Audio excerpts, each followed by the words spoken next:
In 1965, a local seaman, Keith LeLeu, opened a museum at 95 Fletcher Road Peterhead collecting all things maritime. Keith was passionate about Australian shipping and focused on all things related to ships in Australia.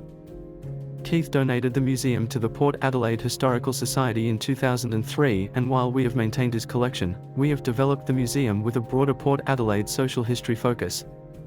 Keith LeLeu, he was a fairly strong unionist and seaman. It was really his passion to preserve anything to do with the sea. So in 2003, he gave it to the Port Adelaide Historical Society. In 1972, the society was formed, and when we were offered this place in 2003, that was a great opportunity for the society to share with the public. Of course, we're open every Sunday and we get all sorts of people, but we also have events here. We have meetings every month, so we have all sorts of activities. We've got at least 10,000 photographs. We've got a gun that was here to make sure the Russians didn't get up the Port River.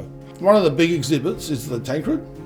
The Twinkl was built by women in Texas during the war. It salvaged several naval craft. At that point it was with the Royal Navy. It was then transferred to Port Adelaide. It came to Port Adelaide. It saw some service for a few years. Another exhibit we have is the top part of the Fairlie. So they put a new engine in. The problem with that is the water came up over the bow. So they raised the forecastle. That meant you couldn't see to steer it because the steering position was at the stern at the back.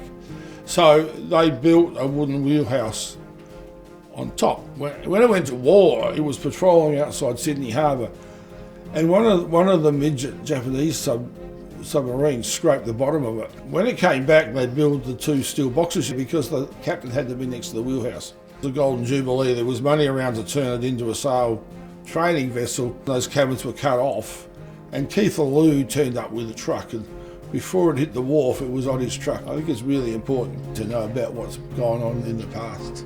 Very important to the well-being of the community that they understand the history, what's gone on before in their area.